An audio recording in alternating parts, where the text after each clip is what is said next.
दोस्तों नमस्कार, आप देख रहे हैं हेलो न्यूज वर्ल्ड। सोच बेहतर कल की शनिवार की सुबह से रेवाड़ी शहर के सभी बाजार अधिक बंद रहे। इसकी वजह शुक्रवार की देर शाम रेवाड़ी के गुड़ बाजार सदर बाजार में एक सराफा व्यापारी के साथ दिन दहाड़े लूट होना बताई जाती है। बता दें कि दोपहर 4 बजे बाद एक युवक अवैध हथियार लेकर व्यापारी की दुकान में आता है और व्यापारी की करपटी पर पिस्टल लगाकर वहां से 600 ग्राम सोना और 50,000 रुपये नकदी लेकर फरार हो जाता है। ये बदमाश बाइक पर सवार होकर आया था, जो कि हेलमेट पहने हुए था और हाथ में एक थैला लिया हुआ था। हम आपको बता दें कि पीड़ित व्यापारी ने, जिसका नाम मनीष बताया जाता है, पिस्टल से कवर करके इस वारदात को अंजाम दिया गया। इस वजह से दुकानें बंद हो गई। इस घटना के बाद सारा बाजार में शोर मच गया। सूचना मिलने के बाद पुलिस के 2 डीएसपी मौके पर पहुंचे, एसपी भी मौके पर पहुंचे। देर शाम मियाँवाली पंचायत घर में रेवाड़ी शहर के व्यापारिक एसोसिएशन के प्रधानों की एक बैठक हुई, जिसमें सभी ने शनिवार को रेवाड़ी शहर को बंद रखने और काली पट्टी लगाकर रोष मार्च निकालने का निर्णय लिया। सभी व्यापारी मोती चौक पर शनिवार की सुबह 9:30 बजे इकट्ठे हुए। करीब 12 बजे तक ये घटनाक्रम चलता रहा। बता दें कि रविवार को रेवाड़ी शहर में मुख्यमंत्री मनोहर लाल और राज्यपाल बंडारू दत्तात्रेय भी एक भाजपा नेता के पुत्र के विवाह कार्यक्रम में शामिल होने आए थे। इसलिए व्यापारी सीएम से मुलाकात करने भी पहुंचे। उनके सामने केवल एक व्यापारी ने अपनी बात रखी। फिलहाल शहर के व्यापारियों में इस वारदात को लेकर रोष है और पुलिस चौकस है। संभवतः शहर में पुलिस व्यवस्था सुरक्षा कड़ी कर दी जाए। सीसीटीवी में कैद इस घटना में एक बदमाश दिखाई देता है। फिलहाल पुलिस ने मामला दर्ज कर जांच शुरू कर दी है। उधर डीएसपी अमित कुमार भाटिया ने इस घटना को लेकर इस बदमाश पर 50,000 रुपये का इनाम घोषित किए जाने की बात कही है। आप देखते रहिए हेलो न्यूज वर्ल्ड, सोच बेहतर कल की। आप हमारी खबरों को लाइक और शेयर करना नहीं भूलें।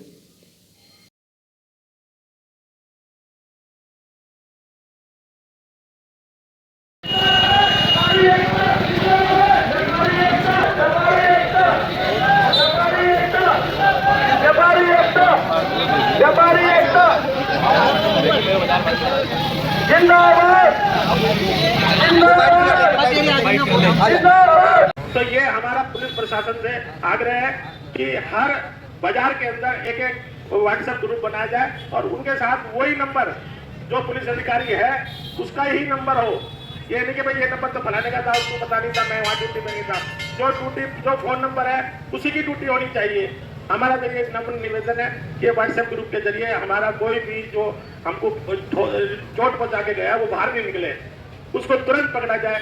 चाहे वो पुलिस नाका चौकी हो, चाहे वो गोकलगेट चौकी हो, चाहे धारवाड़ चौकी हो, वहाँ पर तुरंत उसको इमीडिएट पता लग जाए कि भाई ये वारदात अब रेवाड़ी के गुड़ बाजार में घट गई है। तो ये एक बहुत अच्छा हमने आपको सुझाव दिया, बाकी अमल आप करेंगे। नंबरों के साथ हमारे व्यापारियों का ग्रुप बनेगा और उसमें सिर्फ और सिर्फ हमारी कोई आफत होगी जब हम आपको कॉल करेंगे, अन्यथा शांत करें। मेरा तो सब यही निवेदन है कि हम अपनी भी सेफ्टी खुद करें और की सुरक्षा हो जाएगी। ये बात दिन की भी नहीं है, सिर्फ रात की भी है। रात के समय में सपोर्ट करो, हमारे साथ कोई वारदात हो जाएगी और किसी साथी ने हमको बताया कि तुम्हारी दुकान का ताला टूट रहा है या टूट गया है, तो हम किस किस को टेलीफोन करेंगे, सब एक्टिव हो जाएंगे। तो ये हमारा एक सुझाव है और जो भी वारदात होगी उस व्हाट्सएप के माध्यम से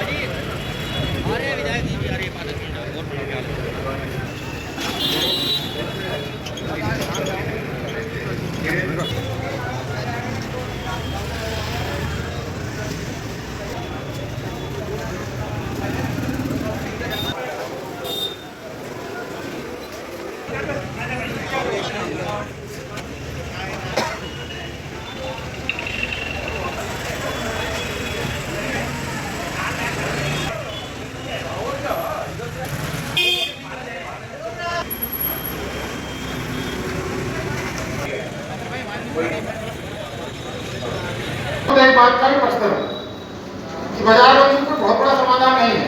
उसकी वजह है हमारा ही नुकसान हुआ है और हम फिर नुकसान करें। एक लाला की दुकान में अनाज कितने मार करते, तुम चले के चने का वो था हरा हुआ था, तो जो जाए तो लाला जी कितना नुकसान हो गया, चना क्यों हुआ, उनको मेरे तो और लग रहा है। तो हमारी जगह तो हो गई हमारे, लेकिन अभी और नुकसान हम अपना करें। व्यापारी कहाँ जाए, किसके पास जाए? आज बंसल साहब बैठते हैं, बंसल साहब बड़ी उम्मीद से इस भारतीय जनता पार्टी सरकार को लोग लेके आए। मैं यहाँ सरकार को क्लोज नहीं चाहते। अपराध भगवान राम के समय में सीता उतारे, अपराध होते हैं, होते रहेंगे, लेकिन अपराधियों को कोई अंकुश लगना चाहिए। और जो आज जो अभी थोड़ी देर पहले आप कह रहे थे कि राइडर की अगर डिमांड है, चौक पे पुलिस वाले हैं, और इस तरह की दिन के 4 बजे घटना घट गई। और मैं एक बात गारंटी के तौर पर कह सकता हूँ, अपने एक्सपीरियंस के तौर पर, आपका कोई अंदर बात मिलेगा। सर, आज आप धरने पर बैठे हो, क्या कारण है आपको धरने पर बैठना पड़ा? आप सभी को कल भी पता था कि हम धरने में किस लिए बैठ रहे हैं। आज कल हमारे एक व्यापारी के साथ लूटपाट हुई है। एक अकेला आदमी दुकान पे आता है रिवॉल्वर के बल पर और वो सारा सामान लूट के ले जाता है। लगभग 30 से 40 लाख रुपए का सामान लूट के लेके गया है, जिसमें बड़ी शर्म की बात है कि हमारे बीचों बाजार एक डाकू समझो, उसको चोर समझो, लुटेरा समझो, दुकान पे आता है और ये वारदात करके चल जाता है। बहुत शर्म की बात है। पहले भी हम कई बार पुलिस से कह चुके कि हमारे बाजार में राइडर लगे, क्योंकि ज्वेलर्स मार्केट है, यहाँ कुछ ना कुछ भीड़ ज़्यादा रहती है, कोई ना कोई वारदात ना हो जाए, लेकिन पुलिस को ये बातें समझ नहीं आती। बार बार कहने के बाद भी अब जब ये हम यहाँ पे आज हमने बैठक दिया, धरना दिया, सब व्यापारी मंडल ने हमारा साथ देके बाजार को बंद रखा। उस वजह से आज यहाँ पे 2 बार दोनों ही डीएसपी साहब आए। उन्होंने ये कहा कि हमारा वादा है कि जल्द ही मोती चौक पे हम पुलिस चौकी खुलवाएंगे और आपको 2-2 राइडर दिए जाएंगे जो बाजार में गश्त करते हैं। अभी एक रोज मार्च भी बाजारों में निकाला, तमाम बाजार बंद है। अभी अगला कदम क्या रहेगा आपका? कुछ ही व्यापारी हैं जिन्होंने थोड़ा जिन तक मैसेज नहीं पहुंचा, उन्होंने बाजारें खोल रखी, तो हमारी आक्रोश यात्रा हर बाजार में जारी है और बाजार को बंद रखी है। आज हमारा पूरा दिन बंद रहेगा। अगर वो आदमी नहीं पकड़ा जाता तो चाहे 1 दिन लगे, चाहे 2 दिन लगे, चाहे 10 दिन लगे, ये बाजार हमारा ज्वेलर एसोसिएशन बंद रहेगी।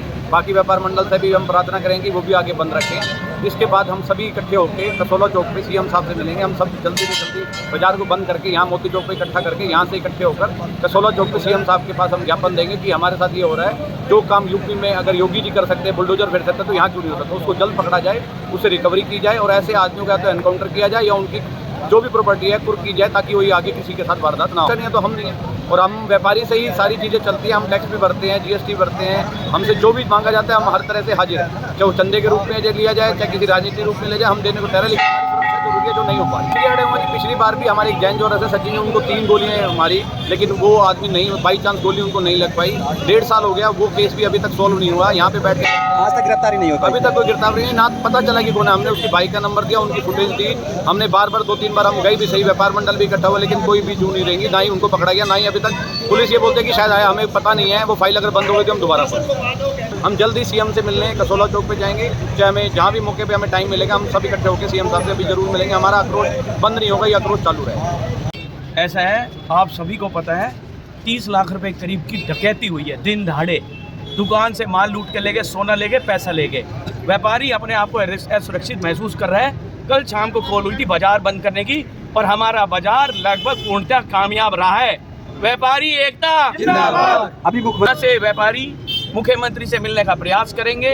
सरकार के नुमाइंदे चाहेंगे तो हमारी मुलाकात मुख्यमंत्री से करवा देंगे, नहीं तो मैं मीडिया के माध्यम से मुख्यमंत्री साहब को संदेश देना चाहता हूं कि जिस तरह से रेवाड़ी में लूट की वारदात हर साल 1-2 ऐसी हो जाती है, इसकी दोबारा ना हो, ऐसी व्यवस्था की जाएगी। व्यापारी व्यापार करे, सड़कों पर ना घूमे, क्योंकि हम टैक्स दे सकते हैं, गुंडों से नहीं लड़ सकते।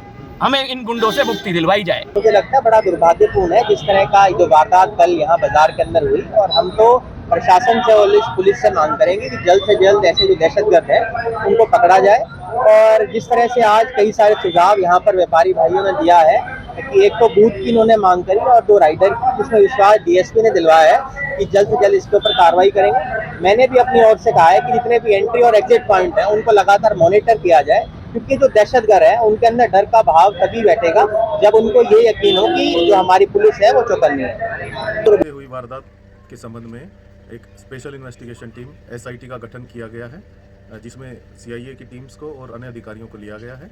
इसके अलावा इस वारदात के संबंध में जो भी व्यक्ति पुलिस को आरोपी के बारे में कोई सूचना देता है तो उसको 50,000 रुपीज़ का इनाम दिया जाएगा, और जो सूचना देने वाला व्यक्ति है उसकी आइडेंटिटी गुप्त रखी जाएगी।